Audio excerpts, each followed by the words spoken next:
wabarakatuh.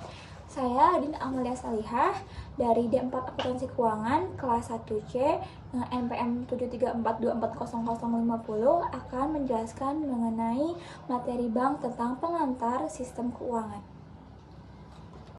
Kita akan membahas mengenai pengantar sistem keuangan. Sistem keuangan merupakan bagian penting dalam perekonomian suatu negara.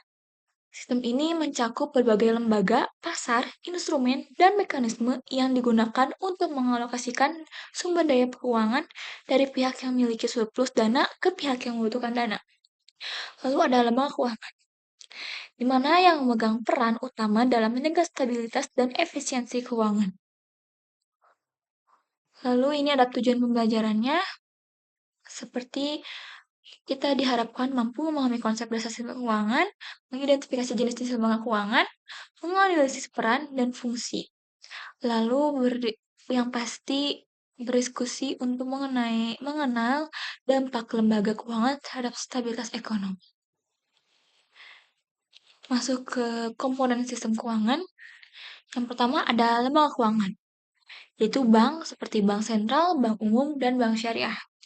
Lalu ada lembaga keuangan non-bank, seperti asuransi, dana pensiunan, lalu leasing. Lanjut ke pasar keuangan, ada pasar uang yang jangka pendek, misalnya sertifikat Bank Indonesia. Lalu ada pasar modal, jangka panjang, misalnya saham dan obligasi. Instrumen keuangan terdiri dari instrumen ekuitas atau saham, instrumen utang atau obligasi surat utang negara. Lalu ada instrumen derivatif atau futures dan option. Lalu ada regulator dan pengawas, itu seperti bank sentral yang mengatur kebijakan moneter dan otoritas jasa keuangan seperti yang mengawasi lembaga keuangan. Yang terakhir ada mekanisme transaksinya seperti sistem pembayaran tunai, kartu kredit, e-wallet, atau cryptocurrency. Lanjut ke fungsi sistem keuangan. Yang pertama ada intermediasi keuangan, di mana menyediakan jalur bagi surplus dana ke sektor yang membutuhkan. Lalu ada mobilisasi tabungan, seperti mendorong investasi melalui penghimpunan dana dari masyarakat. Lalu ada penyediaan likuiditas, yang memastikan ketersediaan dana untuk kebutuhan ekonomi. Lalu ada manajemen risiko melalui asuransi, derivatif, dan instrumen hedging lainnya. Yang terakhir ada penyediaan informasi, di mana memberikan transparansi pasar bagi investor dan pelaku ekonomi. Lanjut kepada jenis-jenis lembaga keuangan. Itu ada lembaga keuangan bank atau KB. Lembaga ini menghimpun dana dari masyarakat dan menyalurkannya dalam bentuk kredit atau investasi. Seperti bank sentral mengatur kebijakan moneter dan menjaga stabilitas keuangan. Contohnya Bank Indonesia. Lalu ada bank umum, di mana itu melayani kebutuhan perbankan seperti tabungan, kredit, dan pembayaran.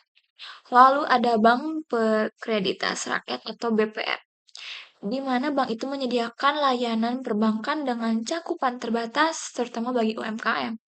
Yang terakhir ada bank syariah, yaitu yang beroperasi berdasarkan prinsip syariah, tanpa riba, dan menggunakan sistem bagi hasil. Selanjutnya dari jenis-jenis lembaga keuangan yaitu lembaga keuangan non-bank atau LKNB, ya, di mana itu menyediakan layanan keuangan selain penghimpunan dana dalam bentuk giro atau tabungan. Itu terdiri seperti perusahaan asuransi, menawarkan perlindungan terhadap risiko jiwa, kendaraan, kesehatan, dan lain-lain. Lalu ada dana pensiun, itu mengelola tabungan hari tua bagi karyawan atau individu. Lalu ada perusahaan pembiayaan atau leasing. Leasing biasanya menyediakan kredit untuk pembelian barang atau modal usaha. Lalu ada pasar modal, tempat jual beli saham, obligasi, dan instrumen investasi lainnya. Yang terakhir ada koperasi simpan pinjam. Di koperasi ini menyediakan layanan keuangan berbasis keanggotaan dengan prinsip gotong royong.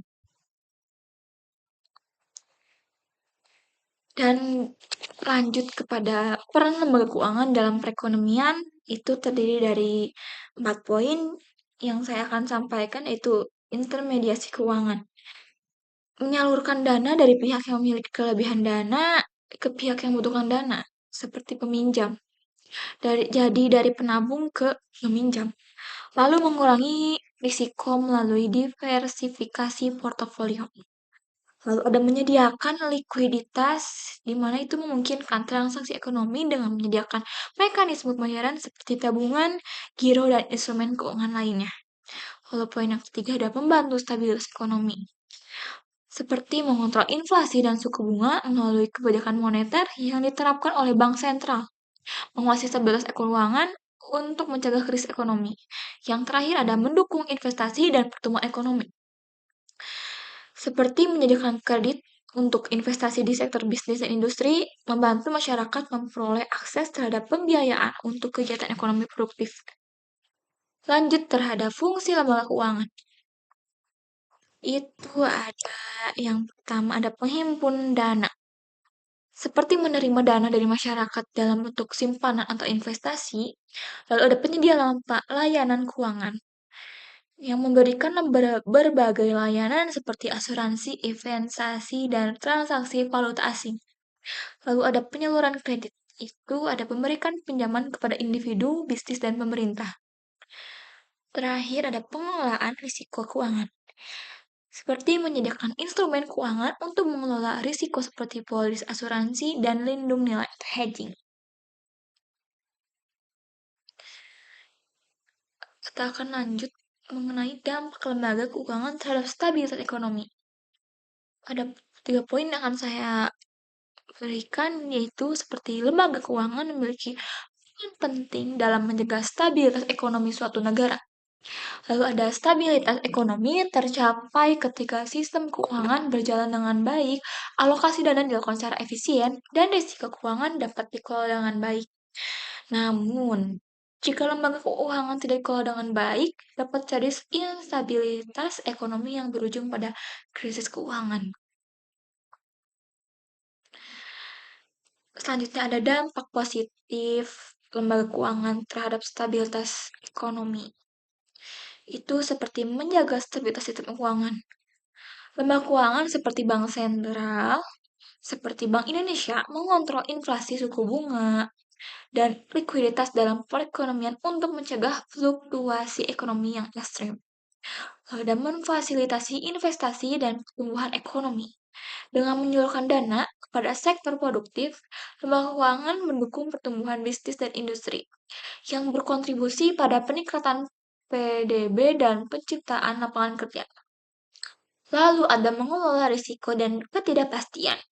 Lembaga keuangan seperti perusahaan asuransi dan dana pensiun membantu individu dan perusahaan mengelola risiko ekonomi seperti kecelakaan, kebangkrutan, atau krisis finansial. Lalu ada menyediakan sistem pembayaran yang stabil. Perbankan dan fintech biasanya menyediakan sistem pembayaran yang aman dan efisien, yang memastikan kelancaran transaksi ekonomi baik di tingkat domestik maupun internasional. Yang terakhir ada dampak positif dari meningkatkan akses keuangan bagi masyarakat. Lembaga keuangan mendorong inklusi keuangan dengan memberikan akses kredit dan layanan keuangan kepada masyarakat luas, termasuk UMKM, sehingga mengurangi kesenjangan ekonomi.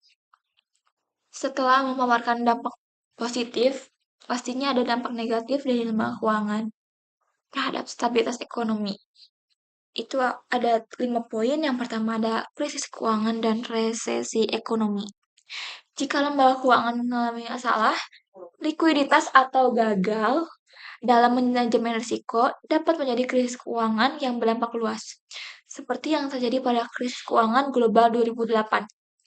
Lalu yang kedua ada inflasi yang tidak kendali. Kredit yang berlebihan tanpa pengawasan dapat menyebabkan lonjakan konsumsi yang tidak diimbangi dengan produksi, sehingga mendorong inflasi yang tinggi dan melemahkan daya beli masyarakat. Lalu yang poin ketiga ada ketimpangan ekonomi. Jika lembaga keuangan lebih banyak memberikan akses keuangan pada golongan tertentu, bisa terjadi ketimpangan ekonomi di mana hanya kelompok kaya yang mendapat manfaat dari sistem keuangan itu.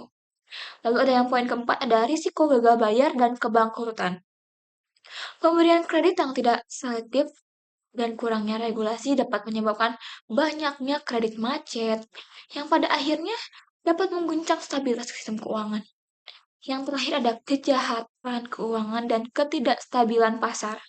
Tanpa regulasi yang ketat, lembaga keuangan dapat menjadi sarana bagi pencucian uang, fraud, atau spekulasi berlebihan yang dapat mengguncang pasar keuangan. Sekian penjelasan dari saya, kurang lebihnya mohon maaf. Wabillahi taufiq wal hidayah. Wassalamualaikum warahmatullahi wabarakatuh.